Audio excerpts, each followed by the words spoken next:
You read about me in the local paper. Thank you to our great Greek papers who are here and have provided that coverage.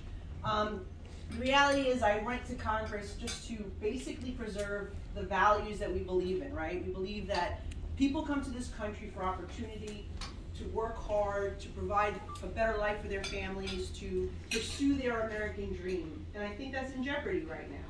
There are too many people in Washington, way too many people at City Hall and in Albany, talking about moving towards socialism, talking about dismantling the things that we think are so important about this great country. And that is what really motivated me to run for Congress. I felt that it was time for me to lead the state legislature. We managed to elect a great Greek American, a Cypriot American, to replace me. So we kept the seat in good hands with Michael Tanousis. It was time for me to really go to Washington to really fight to preserve what I think are the important values of this country. And that's what I'm doing every day. I mean, the reality is we're trying to stop bad things right now from happening. And hopefully, if we take back the House of Representatives, there'll be a balance. We need a balance, and we know that as New Yorkers, right? One-party rule is no good. It's no good.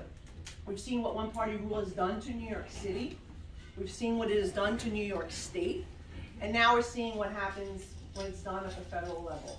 And so my goal is to provide a balance in Washington, and I've worked with my colleagues in bipartisan manner to get the good things done, and then I've also worked to stop the bad things. And some of those things you don't even hear about, honestly, because so much going on, you don't hear about the things that we've stopped. And it's important to point out, we've successfully stopped their attempts to radically change our election laws, okay? To use taxpayer money to fund political campaigns like we have in New York City. When you use $6 for every dollar you raise, and when you use $6 of your taxpayer money when we are hitting, we have a $30 trillion debt in this country. I went to Washington and said, no, we did this in New York City, it does not work, it does not level the playing field. We cannot do this, it's a waste, it's actually legalized embezzlement is the way I look at it. We cannot do this on the federal level. We were able to stop it. Anti-police bills. Some of the things that we've had in New York City that have tied the hands of our police, taken away resources for them, stripped their qualified immunity, that bill came to Washington. And I pointed out, this is what we did in New York City, this is why crime is skyrocketing, this is why our neighbors are leaving the city. And we stopped that bill also on the federal level. Perhaps the most important thing, I would say, is Jerry Nadler, who's also a New York member, and he's actually my neighboring district in Brooklyn. He introduced a bill to pack the Supreme Court, okay? And this is where there's value in having somebody like me there, why you need a balance. Because I'm the only person to give the alternative viewpoint. The media locally said, can you talk to us about why this bill is bad, why you're opposed? It's okay. I said, quite simply, the reason I'm opposed is because it's what Hugo Chavez did in Venezuela. It is how he destroyed Venezuela. He packed the court, 20 to 32 justices, 45,000 consecutive cases ruled in he and Maduro's favor. They took the richest country of South America and they completely destroyed it. Destroyed it. And it is a page out of the socialist playbook. We cannot allow it to happen here in the United States. That clip then went, started moving around. My colleagues in Washington started using those talking points. And a few days later, Nancy Pelosi said, we're not going to bring this bill to the floor for a vote. Okay? But if I wasn't there to point out this in the New York City media market, would it have gotten that traction and out there, and would it, that message resonated with people because they see what's happening in Venezuela under socialism and undermining their constitution. Then, of course, the Build Back Broke bill, which is the amnesty, the energy costs, and the doubling the IRS agents. That was a very bad bill as well. And I voted for the infrastructure bill, which was separate. But the reason why was because I knew if we work with Joe Manchin in a bipartisan way, and we pass the infrastructure, which is real infrastructure, which, by the way, 10% of that money is coming to New York City. Okay, it's a lot of money. It's going to come to New York for our roads, our bridges, coastal resiliency, all these types of projects. We would kill that Build Back Better bill. I call it Build Back Broke, right? Because it would have, you think inflation's bad now, and you think energy costs are bad now. Wait till that bill had passed. We were able to stop that bill. We killed that bill from becoming law, which would have been a complete disaster and really hurt us at a time of increased spending and record inflation. In fact, the last time inflation was this high, I was 2 years old. I was 2 years old. That's the last time we've had inflation increase at this level. So we've been able to stop bad things from happening. But now the goal is to be able to govern. And in order to do that, we need to have bipartisan representation. And that's why I asked you for your support for my reelection. I'm thankful that you're all here. Now, Mike mentioned some of the work that I did on the Foreign Affairs Committee. And I appreciate that. I mean, I think he summed it up. I don't need to expand more than that. But the reality is that we've seen bad foreign policy decision, one after another, unfortunately coming out of the administration.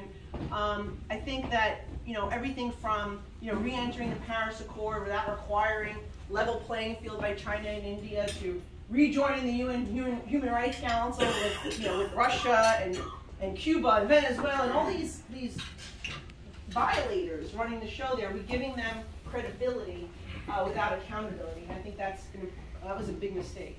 But not placing sanctions earlier on Russia to prevent, deter the invasion of Ukraine. Everything that the administration has done, sadly, they've done what we've asked them to do. Actually, we've called for a lot of these things. The problem is they were very delayed in doing so.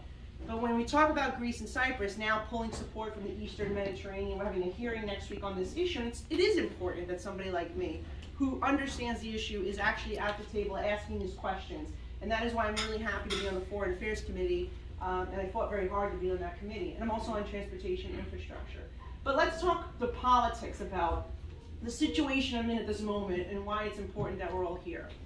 As you know, because of the census, they redrew the districts and we lost a seat in New York, which means that every other district remaining has to pick up additional people. Now, that's fine, and it would make sense. I have my district, and they would give me more people to my existing district. But that's not what they decided to do. Unfortunately, because I'm the only Republican in New York City, I am being targeted. And I'm sorry to say to my friends at Astória here, it's Mike Gianaris that specifically targeted me. He was the one who had the control of this process.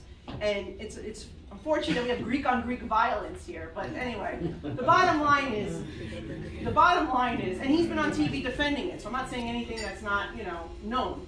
He's been on TV defending the process. But the reality is, out of 5,000 potential maps for redistricting that was available, when you put in all the data in the computer, it spits out the maps. Out of 5,000 potential maps, they picked the worst one for Republicans. So it's blatant. It's a blatant attempt to, take away seats and voices from more conservative-leaning parts of the city and replacing them with the one-party rule that we have right now. So in my situation, instead of adding the people to my district that I was supposed to take in, they decided to just change my district and move my conservative part in Brooklyn to a very liberal part in Brooklyn. So now I represent Bill de Blasio and Chuck Schumer and Park Slope. But my Staten Island district, this is the important part. The important part is that I can still, and I'm gonna win. I'm gonna win despite everything that they're doing to me. And Staten Island is my base. It's where I live. It's where I grew up. 2/3 of my district is Staten Island. The remaining 1/3 is in the Brooklyn part. As I mentioned, I keep my Bey Ridge, which I've represented for over a decade as a state legislator as well. And they're moving me into Sunset Park and Park Slope, which is very liberal. But Sunset Park, my parents have a small business, and I feel like we're going to do okay. So at the end of the day, despite all that they're trying to do to defeat me, with your help, I'm going to make sure that I'm there. And we're going to make sure that Chuck Schumer and Bill de Blasio have me as their representative in Washington. And